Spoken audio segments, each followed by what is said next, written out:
एक लड़का एक शादीशुदा महिला को बहला फुसलाकर वो अहमदाबाद लेकर चला जाता है, जिसके बाद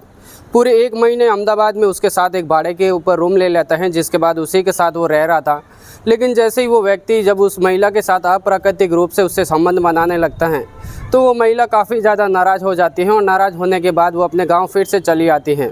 जैसे ही वो अपने गाँव जाती हैं तो वो महिला उसे सबक सिखाने के लिए वो लड़का उस महिला के भाई को जो है कुछ ऐसे अप्राकृतिक आपत्तिजनक वीडियो और कुछ फ़ोटो जब उसे भेज देता है और वो सीधा अपने माँ बाप को दिखाने के बाद उसके परिवार वाले जैसे ही थाने में पहुँचते हैं और थाने में पहुँचने के बाद जैसे ही उसके खिलाफ़ एक रिपोर्ट दर्ज करवाते हैं और पुलिस जब उसे ढूंढ कर लाती है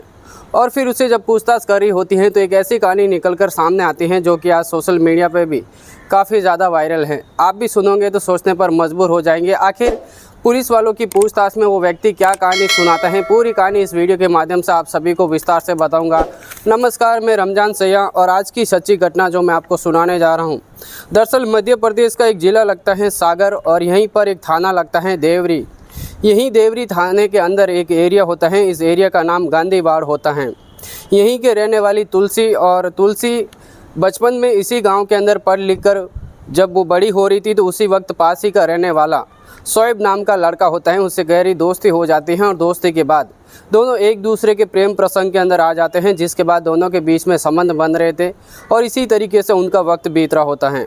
शोएब एक दिन तुलसी से कहता है कि मैं तुमसे शादी करना चाहता हूँ, मैं तुमसे प्यार करता हूँ और आगे की ज़िंदगी मैं तुम्हारे साथ बिताना चाहता हूँ। तो तुलसी कहती है कि मैं तुमसे शादी नहीं कर सकती हूँ, तुम अलग धर्म के व्यक्ति हो और मैं अलग धर्म की एक लड़की हूँ और इस तरीके से हम शादी नहीं कर सकते हैं। अगर हमारे परिवार वाले कहीं पे भी हमारी शादी करवाएंगे तो मैं वहीं पर शादी करूँगी, लेकिन हाँ एक बात है, मैं शादी के बाद तुमसे जो है प्यार करती रहूँगी और इसी तरीके से मैं तुमसे मिलती रहूँगी।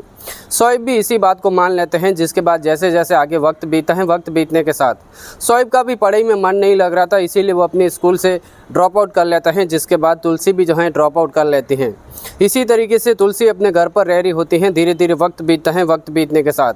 तुलसी एक दिन इंस्टाग्राम के जरिए वो स्क्रॉल कर रही होती हैं इधर इधर। जब वो देख रही होती हैं तो उसके सामने एक प्रिंस वाल्मीकि नाम के एक व्यक्ति की जो है प्रोफाइल दिखती है, जिसके बाद उसे फ्रेंड रिक्वेस्ट भेजती हैं और वो जब भी फ्रेंड रिक्वेस्ट एक्सेप्ट कर लेता है तो प्रिंस वाल्मीकि जब उसे मैसेज करने लगता है तो यहाँ पर तुलसी भी उससे बातचीत करने लग जाती है और दिनों की जो है बातचीत काफ़ी गहरी होने लग जाती है और एक दिन दोनों एक दूसरे के प्रेम प्रसंग के अंदर आ जाते हैं। अब प्रिंस भी जो है तुलसी से मिलने की कोशिश करता है, लेकिन तुलसी कहती है कि मैं तुमसे शादी करना चाहती हूँ, अगर तुम मुझसे शादी करोगे तभी मैं तुमसे मिल पाऊँगी और फिर इस तरीके से जो है हमारे आगे के रिश्ते चलते रहेंगे। आखिरकार प्रिंस भी जो है कहता है कि मैं अपने माता पिता से पूछ लेता हूँ, अगर वो मुझे इजाज़त देंगे तो मैं तुमसे शादी कर लूँगी। जैसे ही प्रिंस अपने माता पिता को पूछते हैं तो उसके माता पिता हाँ भर लेते हैं और यहाँ पर तुलसी भी जो है अपने माता पिता को सारी जानकारी देती हैं, जिसके बाद दोनों की अब जो है कोर्ट मैरिज हो जाती है। एक तरीके से जो इन दोनों के दूसरे जो बीच में जो है लव मैरिज हो जाता है। प्रिंस वाल्मीकि पिता राजेश वाल्मीकि वैसे तो वो रहने वाला लक्ष्मी नगर बहरिया का रहने वाला होता है, जिसके साथ साल 2023 के अंदर तुलसी और प्रिंस की आखिरकार शादी हो जाती है। शादी के बाद अब तुलसी जो है दुल्हन बनकर जो है प्रिंस के घर पर चली जाती हैं, जिसके बाद कुछ 5 से 6 महीने उसके साथ रुकती हैं, जिसके बाद अब प्रिंस की जो नौकरी भी जो है देवरी के अंदर लग जाती है, जिसके बाद अब प्रिंस भी जो है वहाँ से अब देवरी के अंदर जो है जॉब पर लग जाता है, जिसके बाद तुलसी अपने पति से कहती हैं कि तुम्हारी जॉब भी यहीं पर लग गई है, तुम अगर चाहते हैं तो मेरे घर पर रह सकते हैं और यहीं पर रहकर तुम अपना काम कर सकते हैं। जिसके बाद प्रिंस भी इस बात को मानने लग जाता है और आखिरकार जो है तुलसी के ससुराल के अंदर ही गाँव के अंदर यानी वो अपने ससुराल के अंदर ही जो है वहीं पर रहने लग जाता है, जिसके बाद वो जॉब कर रहा होता है। इसी तरीके से धीरे धीरे वक्त बीत रहा होता है। वक्त बीतने के साथ 20 अगस्त 2025 के दिन शाम के 6 बजे के आसपास का वक्त होता है। प्रिंस अपनी पत्नी तुलसी से कहता है कि कुछ वक्त के लिए मैं बाहर जा रहा हूँ, 2 घंटे के अंदर ही मैं वापस लौट आऊँगा, यही कहकर वहाँ से चला जाता है। जिसके बाद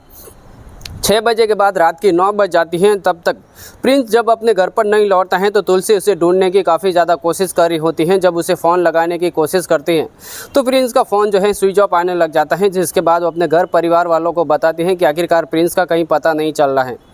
तुलसी के माता पिता यानी प्रिंस के जो सास ससुर होते हैं वो भी उसे काफ़ी ज़्यादा ढूंढने की कोशिश करते हैं, अलग अलग जगहों पर फ़ोन किया जाता है और आखिरकार प्रिंस के घर वालों को भी इस बात की जानकारी देते हैं तो वो भी आते हैं और वो भी उन्हें ढूंढने की काफ़ी ज़्यादा कोशिश करते हैं। 2 दिन बीत जाते हैं। पूरे 24 घंटे बीतने के बाद 22 अगस्त 2025 के दिन नज़दीकी थाना देवरी के अंदर जाते हैं सभी परिवार वाले और फिर उसके खिलाफ जो है गुमशुदा की रिपोर्ट दर्ज करवा लेते हैं। पुलिस भी उनकी गुमशुदा की रिपोर्ट दर्ज कर लेते हैं, जिसके बाद पुलिस उसे ढूंढने की काफ़ी ज़्यादा कोशिश करती है, लेकिन प्रिंस का कहीं पे भी अता पता नहीं चलता है। इसी बीच शोएब तुलसी को कहता है फ़ोन लगाकर कि तुम्हारा पति कहीं मिल नहीं रहा है, तुम्हें छोड़कर वो चला गया है। तो तुलसी कहती है कि हाँ, मैं काफ़ी ज़्यादा परेशान हूँ, 2 दिन से मैं रो रही हूँ, मुझे खाना भी अच्छा नहीं लग रहा है, मेरा पति जो है कहाँ चला गया, कहीं अता पता नहीं है। उसे थाने के अंदर भी जो है उसकी गुमशुदा की रिपोर्ट दर्ज करवाई, पुलिस भी उसे ढूंढने की काफ़ी ज़्यादा कोशिश कर रही है, लेकिन आखिरकार प्रिंस वाल्मीकि का कहीं पे भी पता नहीं चल रहा है। तो शोएब उसे कहता है कि मुझे कहीं खबर मिली थी कि आखिर प्रिंस वाल्मीकि जो है कहीं अहमदाबाद के अंदर एक फैक्ट्री के अंदर काम पर चला गया है, जिसके बाद अगर तुम चाहती हो तो तुम मेरे साथ आओ, हम दोनों उसे ढूंढने की कोशिश करेंगे और हम लोग जो है गुजरात चले जाएंगे अहमदाबाद के अंदर और फिर वहाँ पर उसे ढूंढने की कोशिश करेंगे। जहाँ पे भी हमें मिलेगा उसका पता लगेगा, हम उसे पूछताछ करेंगे कि आखिर तुम इस तरीके से छोड़ के क्यों गए हैं। आखिरकार तुलसी को बहला फुसला कर इसी तरीके से उसके साथ लेकर चला जाता है, जिसके बाद वो गुजरात के अहमदाबाद के अंदर पहुँचता है और एक किराए पर रूम ले लेता है, जिसके बाद तुलसी के साथ वो रहने लग जाता है। इसी तरीके से धीरे धीरे वक्त बीतता है। वक्त बीतने के साथ ही पूरे 20 दिन बीत जाते हैं और एक दिन शोएब जो है शक्तिवर्धक गोलियां लाता है, जिसके बाद तुलसी को भी देता है और वो खुद भी खाकर जो उसके साथ संबंध बना रहा होता है। तो तुलसी अब काफ़ी ज़्यादा उससे नाराज़ हो जाते हैं और उसे कहते हैं कि तुम इस तरीके से मेरे साथ क्यों संबंध बना रहे हैं। तो शोएब उससे कहने लगता है कि अगर तुम्हें प्रेम विवाह करना था तो मैंने तुमसे पहले भी बोला था कि मैं तुमसे शादी करना चाहती हूँ, तो तुमने कहा था कि तुम अलग धर्म के व्यक्ति हो, मैं तुमसे शादी नहीं करना चाहती हूँ और मेरे परिवार वाले जहाँ पर भी बोलेंगे मैं वहीं पर शादी करूँगी। और तुमने तो आखिरकार अपना प्रेम विवाह किया है, कोर्ट मैरिज करके तुमने शादी की है। अगर इसी तरीके से तुम्हें अगर शादी करनी होती तो तुम फिर मेरे से ही शादी करती, मैं तुमसे बहुत प्यार करता था और आखिर ज़िंदगी में तुम्हारे साथ गुजारना चाहता था। तुलसी कहती है कि ये सब मैं करना नहीं चाहती थी, लेकिन मैंने तुमने ये भी बोला था कि शादी के बावजूद भी मैं सारे रिश्ते तुम्हारे साथ इसी तरीके से रखूँगी और मैं तुम्हें कहीं छोड़कर चली नहीं जाऊँगी। आखिरकार शोएब कहता है कि नहीं, अगर तुमने जो शादी की है, लव मैरिज की है, उसी बात को लेकर मुझे काफ़ी ज़्यादा दुख है और इसी दुख की वजह से मैं आखिरकार तुझे अपना बनाना चाहता हूं और आखिरकार मैं तुझे अपना ही बना कर रखूँगा। इसी तरीके से जो है अपने तरीके से वो अपने साथ में रखने लगता है और जब उसके साथ गर्भ जैसे शक्तिवर्धक गोलियां जैसी खाकर जब उसके साथ संबंध बनाता है तो तुलसी उसका विरोध करने लग जाती है, जिसके बाद शोएब काफ़ी ज़्यादा गुस्से में आ जाता है और उसके गुप्तांग के अंदर बेलन डाल देता है। इसी बात को लेकर तुलसी काफ़ी ज़्यादा नाराज़ हो जाती हैं और अब तुलसी सोचने लगती हैं कि जैसे ही मुझे मौका मिलेगा मैं यहाँ से भागकर फरार हो जाऊंगी। लेकिन पूरा 1 महीना बीत जाता है, तुलसी भागने में कामयाब नहीं हो पाती हैं। लेकिन एक दिन 1 महीने के बाद जैसे ही उसे एक दिन मौका मिलता है तो तुलसी वहाँ से भाग जाती हैं। भागने के बाद वो अपने गाँव देवरी के अंदर आ जाती हैं, जिसके बाद वो नज़दीकी थाने के अंदर जाती हैं और थाने में जाकर अपने पति के खिलाफ़ जो है वापस उसे पुलिस थाने में जाकर पूछताछ करने लगती हैं। वो कहती हैं कि मेरा पति का कहीं पता चला या फिर नहीं चला है, कितना दिन हो गए हैं, 1 महीना गुजर चुका है, अभी तक मेरे पति प्रिंस का कहीं पे भी अता पता नहीं चल रहा है। तो पुलिस वाले उससे कहते हैं कि हम उसे ढूंढने की कोशिश कर रहे हैं, जैसे ही उसका पता लगेगा उसकी जानकारी हम आपको सबसे पहले दे देंगे। लेकिन हम भी अपनी कोशिश जारी है, अभी हमने जो है इस केस को ड्रॉप नहीं किया है, इसी तरीके से हमारी जो है जाँच पड़ताल चलती रहेगी और जैसे ही पता लगेगा हम आपको ज़रूर बता देंगे। आखिरकार ऐसे ही बात सुनती हैं तुलसी तो वो अपने घर आ जाती हैं। घर आने के बाद उनके परिवार वाले भी पूछते हैं कि आखिर तुम 1 महीने से कहाँ से गायब थी। तो तुलसी कहती हैं कि मैं अपने पति प्रिंस को ढूंढने की कोशिश कर रही थी, मुझे खबर लगी थी कि वो अहमदाबाद के अंदर गुजरात चला गया है, तो वहीं पर जाकर मैं उसे ढूंढ रही थी, लेकिन उसका कहीं पर भी अता पता नहीं चल रहा है। लेकिन जैसे ये बात शोएब को पता लगती है कि आखिरकार तुलसी उसको छोड़कर चली गई हैं, देवरिया पहुंच गई हैं, तो शोएब अब सोचता है मन ही मन के आखिरकार जो है उसे सबक सिखाना ही होगा। और फिर जो है वो कुछ फ़ोटो और तस्वीरें निकाल लेते हैं, कुछ ऐसे संबंध बनाने के वक्त जब उसके गुप्तांग के और इसी तरीके से जब उसके निजी अंग के फ़ोटो निकाल लेते हैं। वो एक दिन जो प्रिंस वाल्मीकि का जो भाई है उसे वो फ़ोटो सारी भेज देता है और यहाँ पर शोएब सोचने लगता है कि आखिरकार जब वो बेबस हो जाएगी तो बेबस होने के बाद आखिरकार वो मेरे पास आ जाएगी, जिसके बाद उसके साथ मैं ज़िंदगी बिताऊंगा। आखिर ये उसे ये पता नहीं होता है कि वो क्या करने जा रहा था। आखिरकार उसके प्रिंस के भाई को जब वो फ़ोटो भेज देता है तो वो अपने माता पिता को दिखाता है कि इस तरीके के साथ वो उसके तुलसी के साथ ये हरकतें करता है और उसके साथ संबंध बनाने की कुछ तस्वीरें हैं जो मुझे साझा की हैं। जिसके बाद उसके परिवार वाले जैसे ही देखते हैं तो प्रिंस के माता पिता सीधे नज़दीकी थाने देवरी के अंदर जाते हैं, जिसके बाद वहाँ के जो थाना प्रभारी होते हैं, थाना प्रभारी से उनसे जब बातचीत करता है वो कहता है कि हमें कहीं शक है, और शक ये होता है कि आखिरकार शोएब भी जो है हमारे लड़के को जो है कहीं ना कहीं उसके पीछे हाथ हैं, उसको मारकर कहीं ना कहीं गाड़ दिया होगा, दफना दिया होगा या फिर उसे गायब कर दिया होगा। जब इसी बात की जब उन्हें जानकारी लगती है तो थाना प्रभारी तुरंत एक एक्शन ले लेते हैं, जिसके बाद उसके खिलाफ रिपोर्ट दर्ज कर लेते हैं। रिपोर्ट दर्ज करने के बाद वो सारी फ़ोटो सारी तस्वीरें जो हैं थाना प्रभारी को दिखाते हैं, जिसके बाद उनको शक गहराया जाता है, और शक गहराने के बाद जब उसकी जांच पड़ताल में लग जाते हैं, जब शोएब को ढूंढने की कोशिश करते हैं तो शोएब घर पर नहीं होता है। फिर उसका फ़ोन जो है सर्विलांस पे लगा दिया जाता है, जिसके बाद जैसे ही पुलिस को पता लगता है कि आखिरकार शोएब जो है वो एक गांव होता है नरसिंह, और नरसिंह के अंदर एक करेली करके गांव होता है, वहीं पर उसकी जब लोकेशन मिलती है तो पुलिस अपनी एक टीम गठित कर देते हैं। एसपी लोकेश सिन्हा होता है, वो थाना प्रभारी को जो है एक टीम गठित करने की बात करते हैं, जिसके बाद एक टीम गठित करने के बाद अब शोएब को ढूंढने की कोशिश करते हैं। सीधा करेली गांव पहुंचते हैं। करेली गांव पहुंचने के बाद जब उसे रिश्तेदार के घर पर जाते हैं शोएब के, तो उनके रिश्तेदार कहते हैं कि शोएब का कुछ टाइम पहले जो है ट्रैक्टर से एक्सीडेंट हो जाता है, जिसके बाद वो हॉस्पिटल के अंदर भर्ती रहे। जैसे ही पुलिस ये बात सुनती है तो सीधा हॉस्पिटल पहुँचती हैं, लेकिन जैसे ही इस बात की जानकारी जब शोएब को लगती है तो वो जल्दबाजी में वहाँ से अपनी छुट्टी ले लेता है। छुट्टी लेने के बाद वो दूसरे रिश्तेदार के घर पर जाकर वहीं पर छुप जाता है। लेकिन जैसे ही पुलिस हॉस्पिटल के अंदर पहुँचते हैं तो पुलिस को पता लगता है कि यहाँ से शोएब गायब हो चुका है, जिसके बाद फिर से उसका फ़ोन लोकेशन ट्रैक करती है, जिसके बाद उसके आस ही पास के अंदर जो है उसकी लोकेशन दिखा रही होती है। तो पुलिस वहाँ पर जाती है, जिसके बाद उसको जो है गिरफ़्तार कर लेती हैं। गिरफ़्तार करने के बाद उसे थाने में लाकर जब उसे पूछताछ करते हैं तो वो कहता है कि प्रिंस तो मेरा अच्छा खासा दोस्त था, मैं उसे कैसे मार सकता हूँ। जब पुलिस सख्ती के साथ उसे पेश आते हैं तो आखिरकार शोएब टूटता है। टूटने के बाद एक कहानी सुनाता है।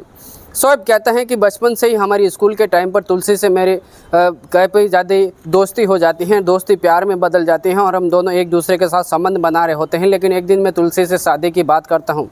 तो तुलसी कहती है कि तुम अलग धर्म के व्यक्ति हैं, इसीलिए मैं तुमसे शादी नहीं कर सकती हूँ, लेकिन शादी के बावजूद भी जो है मैं तुम्हारे साथ इसी तरीके से रिश्ते बनाती रहूँगी। आखिरकार इसी तरीके से वक्त बीतता है। एक दिन इंस्टाग्राम के जरिए तुलसी जो है दूसरे लड़के प्रिंस के साथ जो है प्रेम प्रसंग के अंदर आ जाती हैं और उसके साथ जो है लव मैरिज कर लेते हैं। और इसी बात को लेकर मैं काफ़ी ज़्यादा नाराज़ हो जाता हूँ। लेकिन धीरे धीरे जैसे वक्त बीता है, प्रिंस वाल्मीकि जो है इसी गांव के अंदर आकर वो काम पर लग जाता है, जिसके बाद वो इसी गांव के अंदर रह रहा होता है। तुलसी और मेरी की जो है हमेशा कहीं ना कहीं मुलाकात होती रहती है। इसी तरीके से वक्त बीत रहा होता है। लेकिन वक्त बीतने के साथ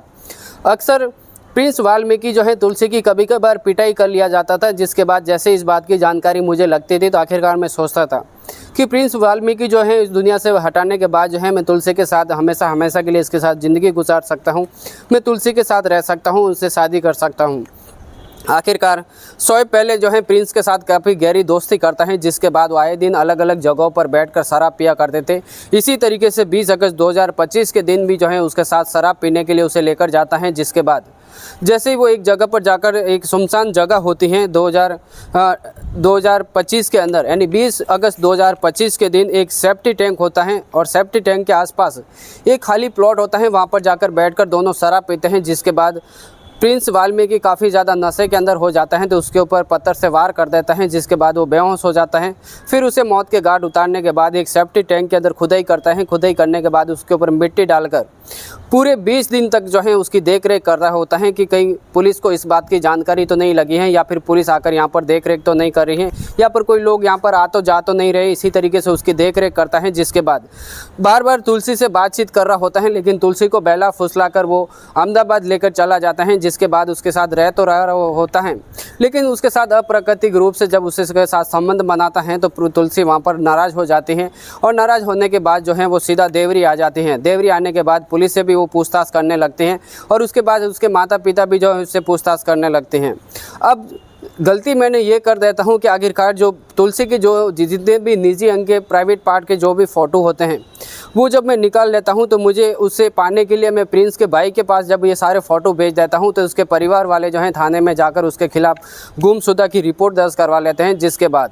पुलिस उसे ढूंढ कर लाती है। लाने के बाद 9 फरवरी 2026 के दिन शोएब को उठाकर सीधा उस सेफ्टी टैंक के पास जाते हैं, जिसके बाद उसकी खुदाई करते हैं। खुदाई करने के बाद पुलिस को उसकी जो है खोपड़ी कुछ कंकाल तंत्र आखिरकार मिल जाते हैं। पूरे 6 महीने बीत जाते हैं और 6 महीने बीतने के बाद आखिरकार प्रिंस के जो कंकाल तंत्र होता है वो पूरी तरीके से नष्ट हो जाता है, लेकिन कुछ अवशेष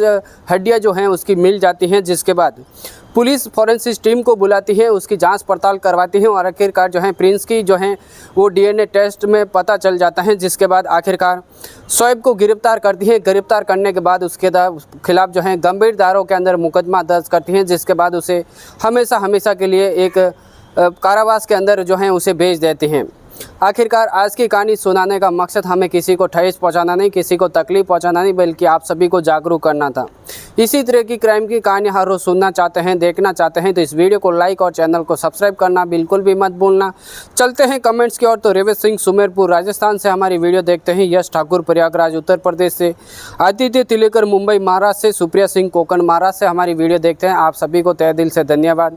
मिलते हैं आपसे अगली वीडियो के अंदर, तब तक के लिए दीजिए हमें इजाज़त। जय हिंद, जय जवान।